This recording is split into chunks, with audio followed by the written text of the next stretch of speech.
حضرت سیدنا ابو ادریس خولانی رضی اللہ تعالیٰ عنہ فرماتے ہیں کہ میں دمشق کی جامع مسجد میں داخل ہوا تو میں نے دیکھا کہ ایک بہت خوبصورت جوان ہے اور اس کے دانت بہت چمکدار ہیں، بڑے خوبصورت سے اس کے دانت بھی ہیں۔ تو جب میں نے دیکھا کہ یہ اتنا خوبصورت جوان ہے، اور پھر اس کا حال یہ تھا کہ جب بھی کسی معاملے کے اندر لوگ الگ الگ رائے کا شکار ہو جاتے تو سب اس جوان کی طرف رجوع کرتے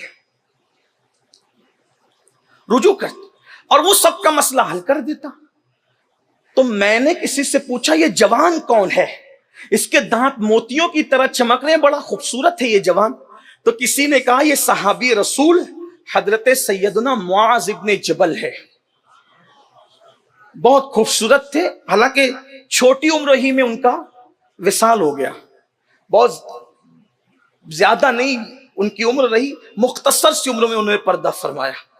تو حضرت معاذ ابن جبل رضی اللہ تعالیٰ کے بارے میں جب میں نے سنا کہ یہ صحابی رسول حضرت معاذ ہے تو حضرت ابو ادریس کہتے ہیں میں دوسری صبح کو جلدی مسجد میں پہنچ گیا تو میں نے کیا دیکھا کہ وہ مجھ سے پہلے مسجد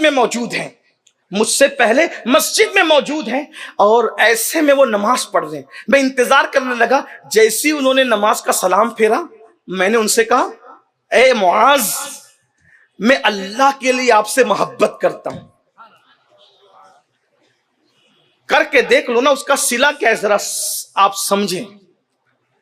بہت نفرتیں کر چکے ہو، نفرتوں کے سوداگر مت بنو، امن و محبت کے سفیر بنو، لوگوں کو توڑنے والے نہیں جوڑنے والے بنو، لوگوں کو بکھیرنے والے نہیں سمیٹنے والے بنو،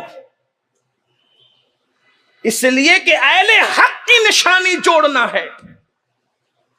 آپ نے وہ سنا ہوگا، حالانکہ اس منبر کی شان نہیں کہ لطیفہ کہا جائے، لیکن ایک مرتبہ فرعون کے پاس شیطان آیا اور اس نے کہا کہ تو خدا بن بیٹھا، تو فرعون نے کہا ہاں بن گئے۔ تو کہا کہ آپ کو کیا شک ہے؟ تو کہا میں تو تجھے نہیں مانتا، مانوں گا اسی شرط پر یہ درخت جو نظر آ رہا ہے اس کا پھل توڑ کے بتا۔ اس نے سوچا اتنا آسان، وہ بھی شیطان جیسا مجھے مان جائے گا، تو اس نے فوراً درخت کا پھل توڑ دیا۔ تو شیطان سے کہا اب مان لیا نا خدا کا؟ نہیں، ابھی تو ایک جملہ اور باقی ہے۔ تو کہا کیا؟ کہ اس کو جوڑ کے بتا۔ کہا وہ تو میں نہیں کر سکتا، اس لیے کہ اہل باطل جوڑ ہی نہیں سکتے۔ اسی لیے دیکھ لو 1857 کے بعد مسلسل امت ٹوٹ رہی ہے، اس لیے کہ باطل فرقوں کا ظہور ہی ہندوستان میں 1857 کے بعد ہوا، ورنہ جب تک کہ اہل حق رہے یہ امت ہر محاذ پر متحد رہی، اہل حق کا۔ اور لوگ کہتے ہیں امام احمد رضا کو گالی دیتے ہیں کہ وہ تو تکفیری فرقے کا سرگنا ہے۔ میں کہتا ہوں اپنے وقت کے سب سے بڑے عظیم داعیے اتحاد کو دنیا امام احمد رضا خان محدث بریلوی کہتے ہیں۔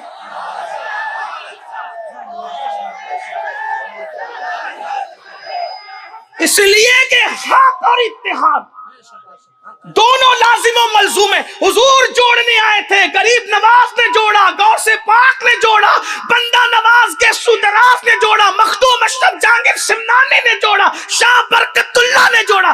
یہاں تو جوڑنا ہی جوڑنا ہے، بلکہ ہمارے یہاں تو مزاج کیا ہے، میں وہ حدیث پڑھ رہا ہوں لیکن ایک بات آ گئی تو سن لیں۔ ایک بزرگ ہے خواجہ نصیر الدین چراغ دہلی نصیر الدین، حضرت محبوب الہی کے جانشین اور خلیفہ ہیں، اور بڑی ہستی ہے، بہت بڑی ہستی۔ ان کا ایک مرید تھا لوہار، مرید لوگوں کی عادت ہوتی ہے کہ وہ کچھ نہ کچھ پیر کو تحفہ دیتے، تو لوہار تھا۔ تو آج کل بلکہ لوگوں کا مزاج ہے کہ گھر کی بنی ہوئی چیز لوگوں تحفے میں زیادہ دینا پسند کرتے۔ تو لوہار مرید نے کینچی لائی اور کینچی لا کر کے حضرت سے اس کے حضور کینچی قبول کرے۔ فرمایا بابا یہ کیا ہے؟ تو کہا حضور میں لوہار ہوں، میں لوہے کا کام کرتا ہوں تو آپ کے لیے کینچی بنائی۔